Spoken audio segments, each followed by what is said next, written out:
am I having the biggest breakfast ever at 11:56? Like, literally, guys, look at my breakfast. I have mozzarella, I have naan bread, and I put on some thyme with some avocado oil to give it just a bit more. Whole ass omelet, onions, bell peppers, some seasoning, some avocado. Like, what am I doing? But honestly, I'm so hungry. I didn't eat dinner last night. I just was not in the mood, and I just felt like if I'm not super hungry, I don't really eat. I am eating a bit more since I've been at home because I just don't want the food to go bad. Anyways, I'm gonna enjoy this food, mentally prepare myself because I need to go to the grocery store either today or tomorrow, and I feel like I want to go today because it'll be less busy. My skin is looking really good here. I mean, okay, obviously, like, we have a lot. My skin is the biggest hater in my life. My hair's a mess, it's fine. This is a new two-piece that I got from I Saw It First. I just bought it, actually. The arms are a bit short, so I rolled them up, which is very annoying, but the bottoms fit perfectly.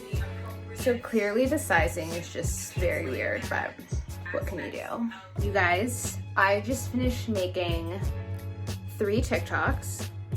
That is so hard. These kids are not playing, and after making those 3, okay, it's not as hard as I thought, but it just takes a lot of commitment because it's basically like stop motion, stop and starting videos, and it takes a long time to like get the timing right, get the voiceover right, you know, get the movements right, whatever it is. Like, there's a lot going on there. There's dances, there's makeup, there's fashion, there's a whole bunch of stuff, but it's for the kids, guys. It's for the kids. Like, it's for the children. Making dances in my living room, in the words of Marie Kondo, doesn't spark joy. You know what sparks joy?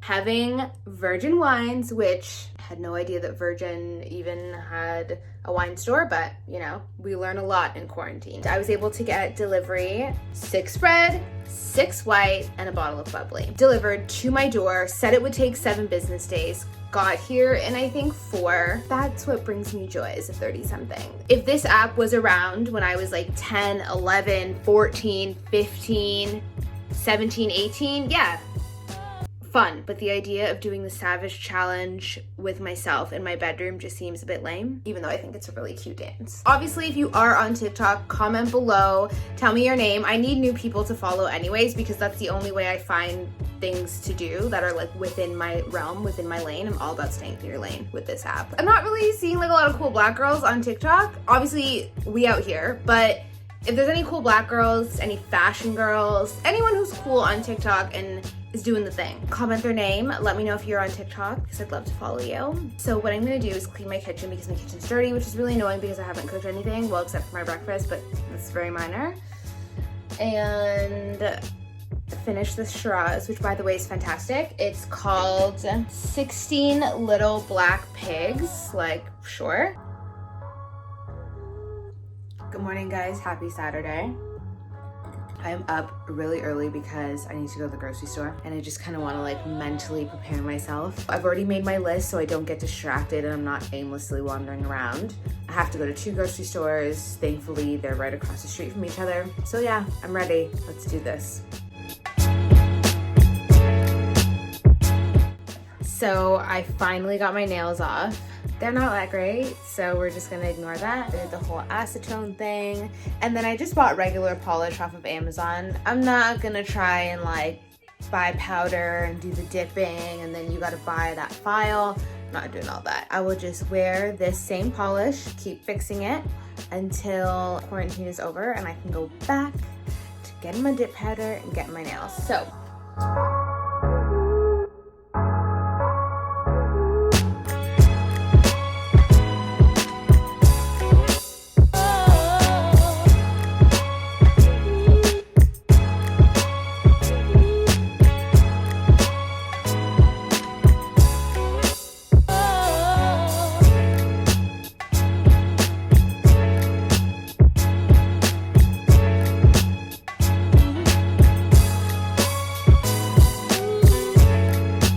So this is gonna be my tonic. Everything is inside now.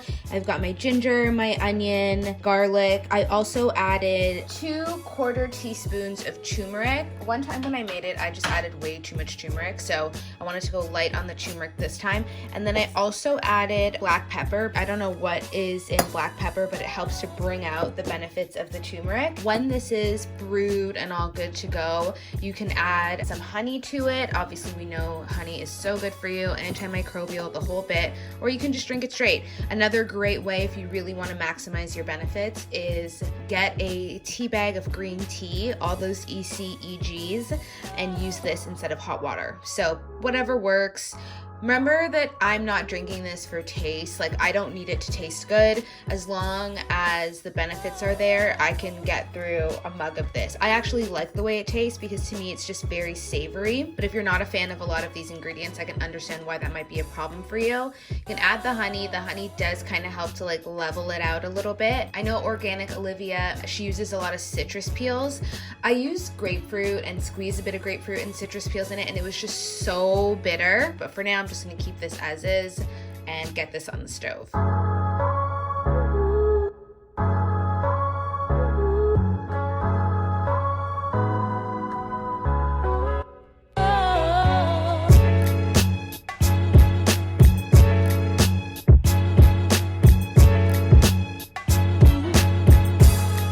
Good morning and happy Palm Sunday. It is so beautiful today in London. It's like 18 degrees. It's gonna go up to like 21. That is huge. You guys don't understand. Clear skies, no clouds, that's huge. That is obviously laundry that's being hung because we air dry over here. I need to brew a fresh tonic. I have finally perfected this recipe. It tastes fabulous. I love it. It tastes like bone broth or stock, but so healthy, so good for you.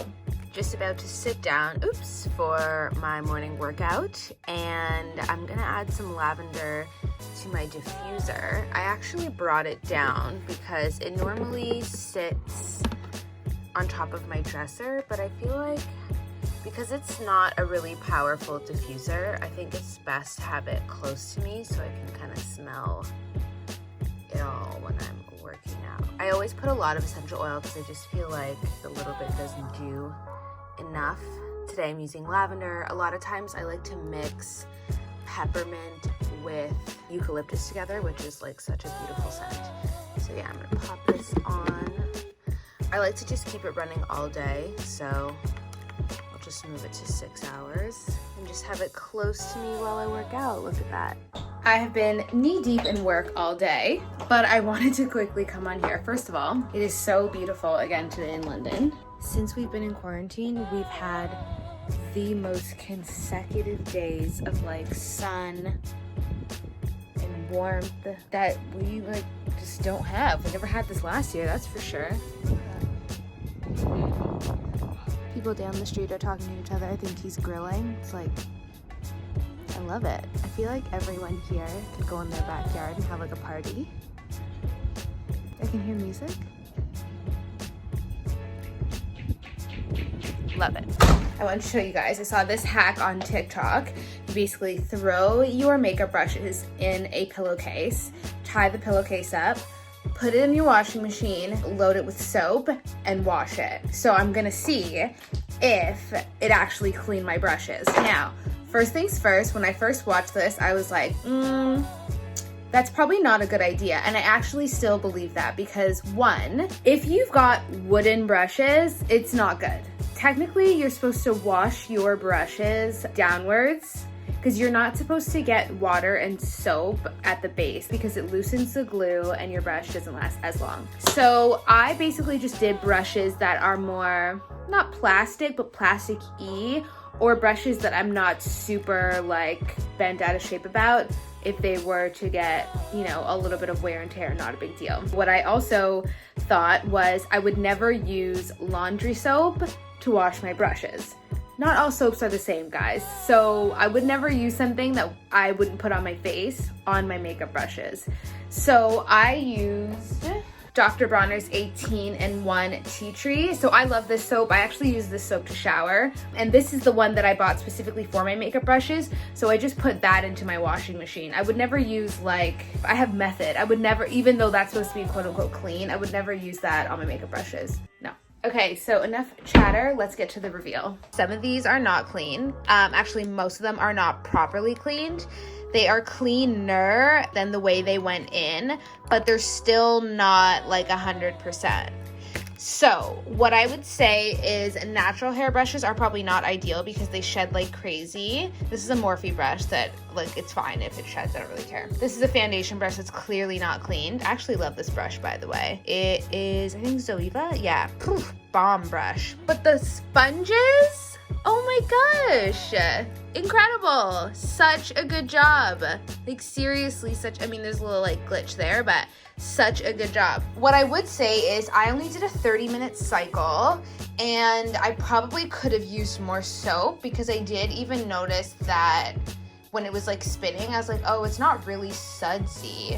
So I'm actually going to do it again. I'm gonna put all these brushes back in there. I'm gonna put more soap. I'll do a 1-hour cycle and we'll see how it goes. So we meet again. We have cleaner brushes. Meh. Maybe that's just a problematic one. Oh no, that's pretty meh as well. I do use those like a lot. First of all, these brushes look haggard. I'm just gonna point that out. So don't do this thinking that your brushes are gonna be like all smooth. See? This is why I advise it's not a good idea. That's like a really cheap Wet n Wild brush that I have. This one looks decent. This one looks all right. Lesson learned. This is probably not something you want to do if you value the longevity and the life of your brushes. If you have like brushes that you really care about and brushes that you want to last you a long time, this is not the cleaning method for you.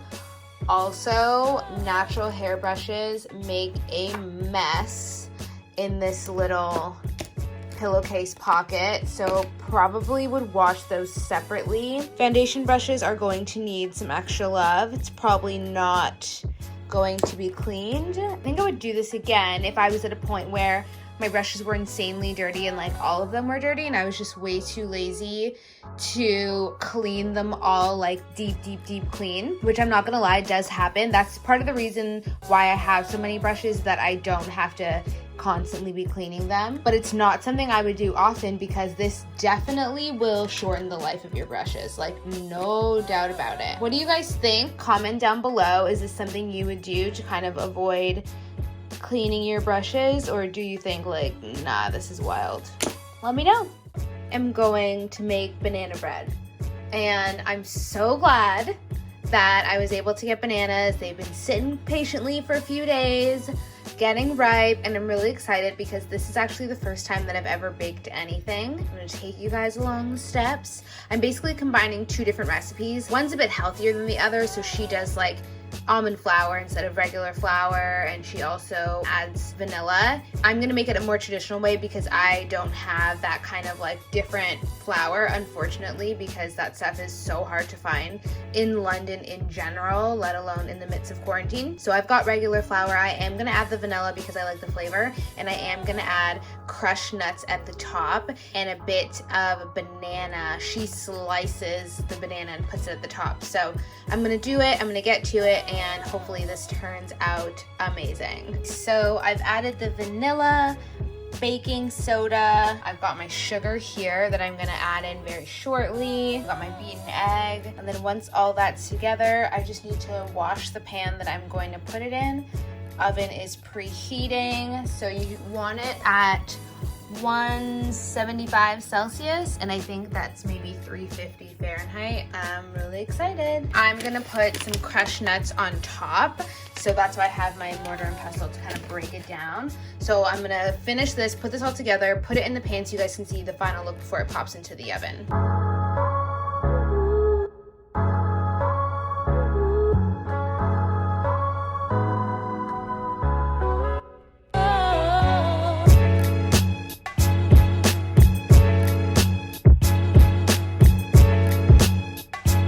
So this is the final look. Just kidding. I am super hype right now. Like, I am living. I taste the batter a little bit. It tastes incredible.